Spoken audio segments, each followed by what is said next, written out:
folks. We got Catherine Garza over here with Remax Champions. How you doing, Catherine? Hey, very good. Good afternoon. Good. Glad you're doing. So how's your experience right now going through all this stuff? Well, hey, I guess we all got one of these now, Right? I think it's just, we have to take some safety precautions, but we still have to, forge forward, and we have to have a positive attitude out there with our clients. I am seeing a lot of Zillow upcalls are buyers that are certainly wanting to take advantage of the interest rates, and they're looking at, hey, maybe I can get a good price. So that's what's going on with buyers right now.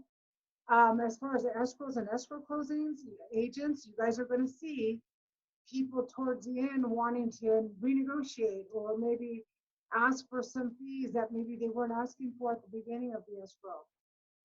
It's unfortunate, but through this COVID-19, you're going to see some price gouging and some people wanting to get back to the negotiating table. So I would just suggest, as a realtor, I always, when I get an email from an agent that, there's a problem or they want to talk about something, I always make sure that they send me it via email or text. I don't discuss it. I ask them, send me your concerns via email or text. Why? That gives me the time to evaluate where their issues lie, okay?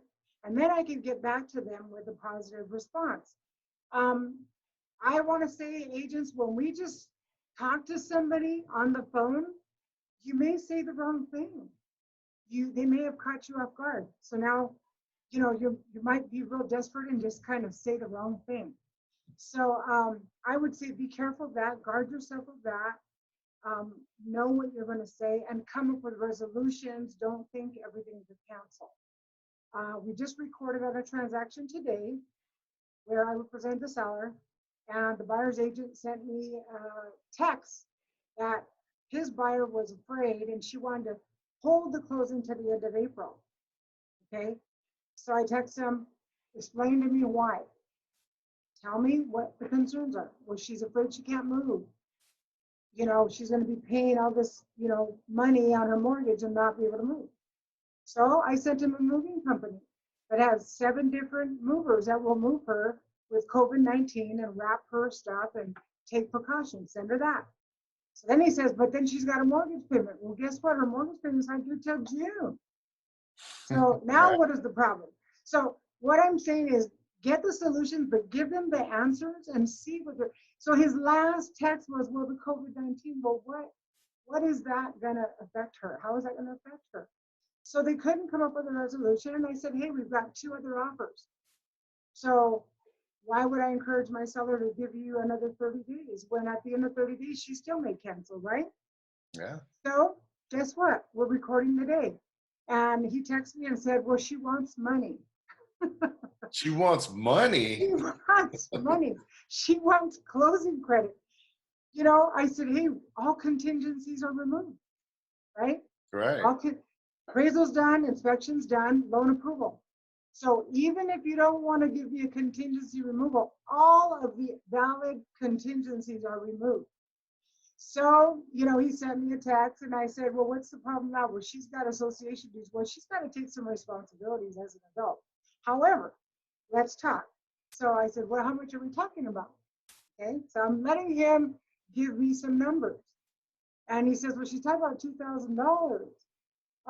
So I texted him, I sent him an email back. I said, hey, like I said, we have 2 offers on the table. I think we should close it this week. My client's willing to split with me her association dues, which is $700. We'll cover that. Let's close it. So we did. And he ended up, putting in like $1,200, $1,500, and so a closed deal is better than a transaction or a listing sitting on the market when we've already gotten full price. We've got all the contingencies removed. So we have to focus and keep our head in the game. And that's the best thing I could say to you, our momentum and keeping our head in the game. Do not respond to anybody quickly and do not be desperate, because you might wind up with either a cancellation or a transaction that you're putting more credit or money into that you don't need to do.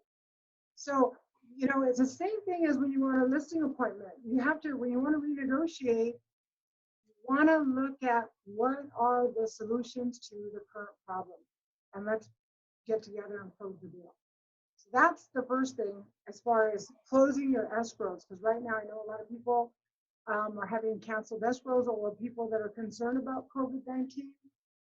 The good thing is Fox News is now saying that, you know, all the survivors that have survived it, so that's positive. If we have to meet an inspector and appraisal, and we have to come out with a mask and our gloves and sanitizer, hey, you know what? We can survive that. I do see buyers calling. I do see we have listings going, you know, for the next 6 to 8 months coming. My husband and I split our business where he's doing all the mojo calling, and I'm calling on lead follow-up. I'm calling on expired listings. And I'm also calling on notice of default properties. So, you know, some people are going to be upset, but you know what? Even if it wasn't COVID-19 and you're cold calling, they're going to be upset anyway. Right. So we need to continue the calls. Zoom is great. I got on Zoom with our church people. So another thing I would advise is your circle of influence. You know, your children's sports teams, parents, church family and parents, friends and neighbors. You know, this is a great way to communicate through Zoom. They want to hear from agents. They want to know that we're out there working. They want to know that we're going through this. I noticed that one of my neighbors just, hey, you know, how's real estate? You know, they want to know if you're in doom and gloom. So get out of it.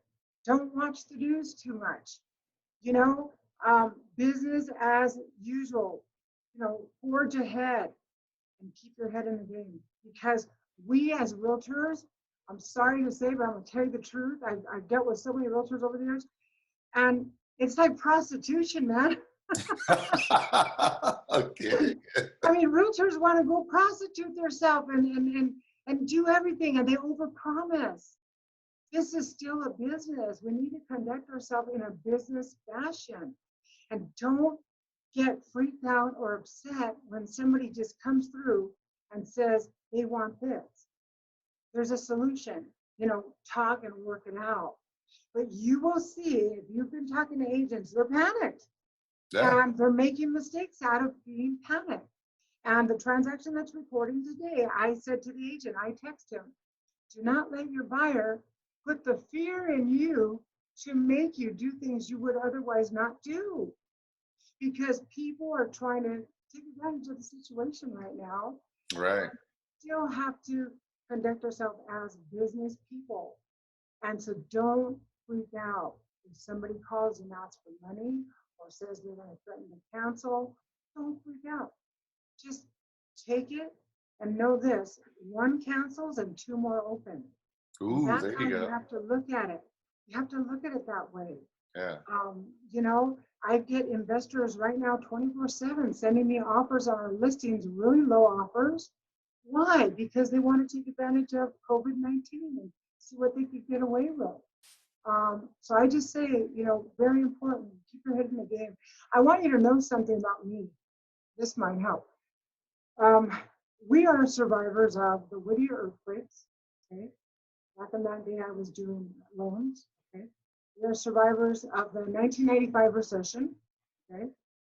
The 2008 recession. The San Bernardino fires. I had to evacuate from my house. San Bernardino fires.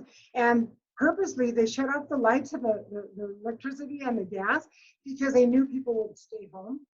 And so we were taking stuff out of our house. I had files in my car and calling people from my back of my car and in a hotel room. So when you guys are feeling stressed or depressed or feeling that we're not going to get through it, we are. I'm going to tell you, we are survivors of all of these things, and we are resilient. I mean, come on, guys. Real estate is not easy, and real estate is not for wimps, and not everybody can sell real estate. That's the truth. When I meet a client, I always say these terms. Hey, real estate has a lot of variables, okay? Because up front, we're letting them know Those variables exist. And hey, your appraisal may not come in, you know, your buyer may not get approved, you know. These are variables in real estate. And as long as we can accept that and consume that and say, you know what, it's not just because you have a contract and an escrow, it's not a guaranteed deal. Right. Keeping it together and keeping it professional will help us. I learned something in this business over 28 years now. I was an escrow assistant, an escrow officer, then I was also an escrow. Actually, I worked for a big company where we actually had I had to promote our escrow business, okay? Then I worked for Director's Mortgage, and those things have helped me in this business, knowing how to handle and what to do with escrow and knowing how the lenders work and operate. Because if an agent calls me on the other side of a transaction and says, my client's payment's so high, hey, what's the rate she's getting? You know, your lender sent me this pre-approval letter and she's getting this and this. Her payment is only $1,700 a month. What seems to be the problem? So when you come back to an agent with some knowledgeable information and some facts, that makes them, oh, okay, I'll call you back. I've had transactions where the selling agents can't get their buyer approved with another loan officer. So I've actually helped them by sending them to my loan officer and closing the deal. Right. So we have to keep an open mind and try to assist the transaction and not feel like, well, that's your problem, that's your side, well, this is my problem. We can assist the deal even if it means helping them get their buyer loan approved. Okay? Hey, you got some great knowledge. I love it, girl. Question, when buyers or your sellers ask you about real estate, are they surprised to realize there's actual movement going on right now? They are. Yeah, they are. They're just like, really? Are you kidding me? People want to buy right now? You know, I even have family who call me and say, oh, I'm sure real estate's not selling right now. You know, again, they're watching the TV, they're watching the news, media, you know, it kind of brainwashes them. I just tell them, you know, don't stress too much about what's going on. And, you know, things are going to happen, acts of nature. I mean, how did people live through World War I and II? How? I mean, people survived it. I mean, our Right. great grandparents, you know. So what helps me every day is that positive attitude is thinking about how did our forefathers and foremothers prior to us, how did they do it? I mean, they didn't have cell phones. They didn't have, you know, we have all the technology. I mean, look, we're on Zoom. Right. We have technology. We have cell phones. Our cell phone is like a little computer, a little brain on the side, you know. We have at our fingertips so much technology, and we need to just remember that and be positive and use it to the most and to the highest, because you know, doom and gloom, I mean, everybody could get there and everybody can get depressed, you know. We got to just get away from that. We have the power to control our mind and control where our mind goes, and when it starts going in the dark, get out of there quick. Exactly. You know? Because everybody's brain will play tricks on you, you know? Yeah, you know, and I think, this whole doom and gloom attitude that you're bringing up, I think it's, important for you to align or be part of a company, a brokerage that stays positive, that's out there in the forefront, that's doing that. And you're seeing that a lot with your brokerage over there at Remax Champions, right? Yes. Let me tell you guys, I was the first one to post on Remax Pulse. Thank you to Jeff and Jennifer and the office staff for their positive attitude, for the fact that they're working hard to keep us together and keep these meetings and classes going. Not all brokerages are doing that. You may assume that they are, they're not. I do talk to other agents and they're telling me that their brokers pretty much staying home and they're getting text messages once a week. I mean, wow, you know, those are the type of people that are going to take longer to recover from stuff like this. We have Jennifer, I mean, she's available to us. She's Zooming us. She's sending us some powerful emails and powerful messages. You know, we are lucky and fortunate to have Remax Champions. Remax Champions is a very good office. Al and I have been with Remax Champions since we were back on 13th. I don't know if any of you new agents even knew. There was a small little office up on 13th Avenue across from the Upland Regional Park. And that was a small office where we met Larry and Benita. We've been there. I started my real estate career with Remax Champions. I have not left. I have not gone anywhere. I get calls and emails from brokerage companies all the time. You know, they want to call us and pull us over there. I am not leaving. You're stuck with me. I love it. This is some our awesome. Family. Yeah, this is great. You know, you guys had some great you know, advice there. I love it, Catherine. It's like she said, people keep a positive attitude. Think about what you're going to say before you say it. You know, marinate on about maybe a day or two. Make sure it's done in writing. I love that too. When somebody comes to me and says, hey, I need this done, I'm like, can you please text it to me in a format or email me? But that way I could digest it, like she said. So those are good tips right there. And again, keep away from the news because it's just bad out there. So keep a positive attitude. Yeah, that's true. Yeah, the news, come on, even before COVID-19, there was you know, I'm sorry to say, but smut sells, you know? Whether it's about somebody or just the news, it sells. People inquiry minds, you know. But you've got to be careful what you are accepting into your brain, because your brain, like I said, can play tricks on you. We don't watch the news. Another fun, healthy tip Al and I practice is every night we watch something that's comedy. Okay. Yes. We go to sleep laughing and having comedy. That really helps. I mean, we could probably do some comedy in real estate. Right. There's been some funny stuff in real estate, you know, but it really helps you. You sleep more peacefully. You're not stressing out. Don't watch the news before you go to bed, you know, and don't let that be the first thing you watch when you get up. Yeah. That's bad. You know, that's going to determine your whole day and your whole feelings and emotions that whole day. I am very, we run a tight ship at our home, you know, and I make sure even when Al's calling and he's on Mojo, hey, cut, get out. I send him away for an hour, go walking, go somewhere, take off, and just take a break from it. So those of you that have this dedication on the cold calling and the, you know, phone soliciting, I want you to know, take a break from it too. Like do it in the morning, take your lunch break, go have a lunch, get away from your office, and then come back and get at it again. Because if you're doing too many hours, that can also burn you out. So you're entitled to a lunch break. Take that lunch break, you know, do some soul searching, read some positive affirmations, and you will come across better on the phone with people and with clients. There you go. All right, Catherine. Well, I really appreciate your time. Thank you so much. This was great stuff, great information, and hope you guys got something out of it. I hope so too. All right. You guys can call me, or we can call each other as far as resource. You know that.